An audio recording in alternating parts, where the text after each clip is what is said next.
La parole est à Madame Catherine Bréchignac, secrétaire perpétuelle de la Première Division. Tous les hommes ont naturellement le désir de savoir. Ce qui le montre, c'est le plaisir que nous procurent les perceptions de nos sens. Elles nous plaisent par elles-mêmes, indépendamment de leur utilité. Ainsi commence Aristote dans le livre premier de la métaphysique, où il s'interroge sur la construction du savoir à partir de l'expérience. Il y partage le savoir entre la science et l'art, au sens premier de savoir-faire. Le savoir-faire, dit-il, commence lorsque, d'un grand nombre de notions fournies par l'expérience, se forme une seule conception générale qui s'applique à tous les cas semblables. La science traite des premières causes et des principes. Plus de 2000 ans se sont écoulés et cette réflexion conserve toute sa pertinence. Dans son propos, Aristote dissocie le savoir-faire, dont la base est le savoir empirique, de la science, laquelle s'adosse à la théorie. Cette distinction reflète l'activité de notre cerveau, qui, outre l'émotion, fonctionne pour répondre à une question, soit par comparaison, il puise alors dans l'ensemble des expériences stockées dans sa mémoire une analogie, soit par déduction théorique. Il a parfois recours aux deux. Le mode comparatif, que l'on nomme souvent intuitif, est en général plus rapide que le mode déductif. Aussi loin que remonte le savoir des hommes, quel progrès avons-nous accompli? Les peintures rupestres qui ont résisté des dizaines de milliers d'années pour arriver jusqu'à nous sont aussi émouvantes que les tableaux de Dufy, de Kandinsky ou de Franz Marc.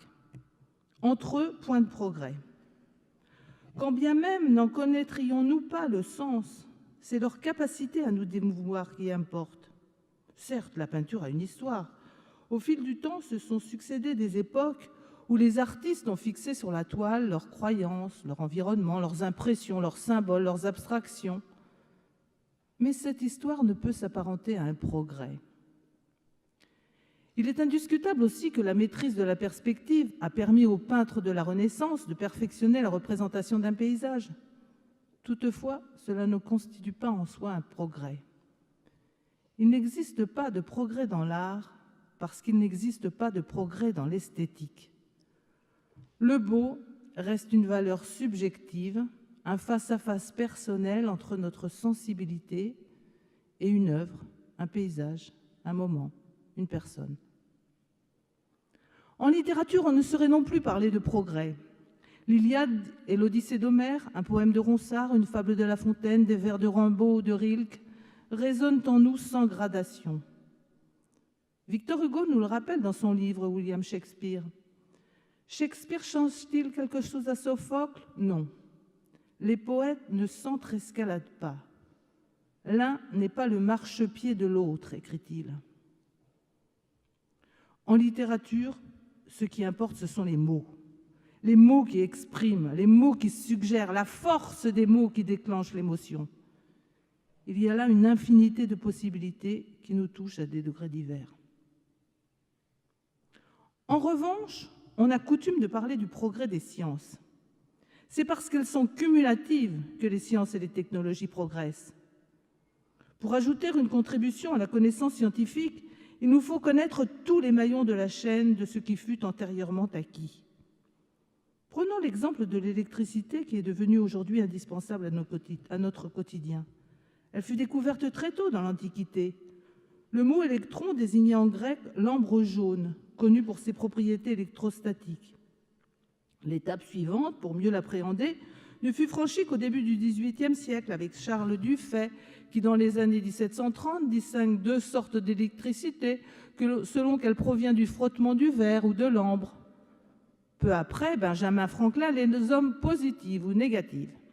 De même signe, elles se repoussent, de signe contraire, elles s'attirent.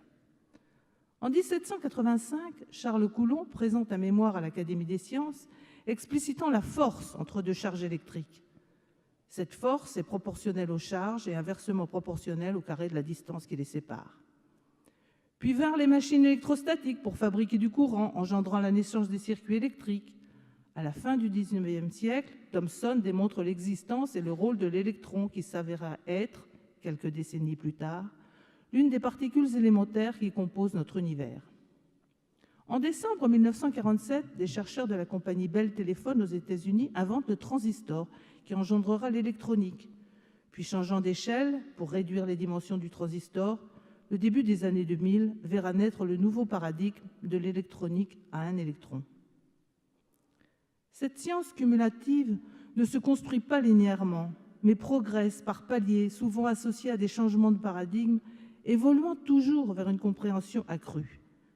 Les théories successives ne sont que des approximations de théories plus générales. La science va sans cesse se raturant elle-même, nous dit encore Victor Hugo. La science différencie des lettres et des arts. Une avancée scientifique se concrétise lorsque les connaissances acquises sont réunies pour qu'émerge un savoir plus profond. Les hommes de science sont, à niveau égal, interchangeables. Si Einstein n'avait pas existé, un autre aurait trouvé la relativité, sans doute moins vite, ou aurait-il fallu se mettre à plusieurs. Quoi qu'il en soit, munis de la relativité générale, nous aurions développé nos GPS avec la même précision. Le caractère cumulatif de la science nous incite à nous adapter à l'accroissement rapide des connaissances. Le temps de Descartes, où il préconisait aux jeunes, à juste titre à l'époque, de se libérer du dogme des anciens pour redécouvrir par eux-mêmes le savoir avec un esprit critique, est révolu. Comme en témoigne François-Xavier Bellamy dans son ouvrage intitulé « Les déshérités ou l'urgence de transmettre », il est vain aujourd'hui de laisser croire à quiconque qu'il peut tout redécouvrir par lui-même. Il n'en a tout simplement pas le temps. Au siècle des Lumières, tout savant pouvait acquérir et assimiler l'ensemble des savoirs scientifiques que l'époque rassemblait. Et ce que nous appelons de nos jours l'interdisciplinarité germait sans peine dans un seul cerveau. Il en va différemment aujourd'hui, où chacun d'entre nous ne saurait tout embrasser et doit se limiter à acquérir une discipline. C'est cette segmentation de la science qu'il nous faut connecter afin d'utiliser au mieux l'ensemble des savoirs. Ainsi progresse la science, et par son caractère cumulatif, elle rythme l'irréversibilité qui nous entraîne. Ce progrès n'exclut cependant pas des effets pervers. De tout temps, l'ignorance a fait surgir de l'ombre des croyances qui aident à surmonter la peur de ce qui semble mystérieux car incompris. Il y a quelques siècles encore, ces peurs ancestrales étaient les mêmes pour tous. Mais aujourd'hui, le savoir des uns permet de créer et de produire des objets qui paraissent magiques pour d'autres.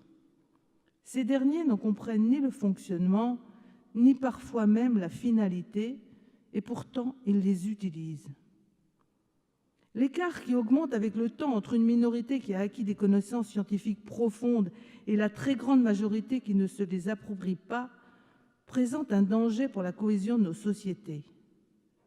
Il crée une brèche croissante où s'engouffrent charlatans, idéologues, imposteurs qui utilisent un langage pseudo-rationnel pour abuser ceux d'entre nous pour lesquels le savoir scientifique demeure une énigme. Comme un ressort qui se tend et finira par casser si l'on y prend garde, la masse des connaissances scientifiques acquises ne peut s'éloigner de nos sociétés. L'éducation, ainsi que les réflexions partout sur l'utilisation de ces savoirs, sont plus que jamais primordiales. Dans son livre « La pensée sauvage », Claude Lévi-Strauss nous invite à laisser coexister nos deux modes de pensée, la pensée scientifique et la pensée sauvage. L'une plus abstraite pense le monde de l'extérieur, l'autre plus concrète le pense de l'intérieur. Car on ne peut demander à la science de répondre toute seule à toutes les questions que nos sociétés doivent affronter. Elle ne le peut et ce n'est pas son rôle. L'accroissement sans précédent des connaissances scientifiques et technologiques depuis les 2 derniers siècles nous fit changer notre vision du monde. Nous l'appréhendons différemment de nos ancêtres. Ceci engendre une certaine angoisse, l'angoisse associée à ce que nous allons découvrir. Quel sera l'état du savoir dans quelques centaines d'années et qu'en ferons-nous? C'est alors que les créations artistiques et littéraires trouvent toute leur mesure, justement parce qu'elles sont stables dans le temps, parce qu'elles ne progressent pas. Ou peut-être évoluent-elles comme évolue l'émotion des hommes. C'est cette construction des sciences par accumulation successive que nous allons, au gré de différents domaines, visiter au cours de la séance solennelle qui nous rassemble cet après-midi. Elle nous rappelle, 350 ans après la création de notre Académie, que la marche de la connaissance est indissociable d'une certaine idée du progrès. L'exercice auquel ont accepté de se livrer nos confrères est difficile. Conscients de cette âpreté, nous les remercions d'autant plus de s'être attelés à cette tâche et je vous remercie.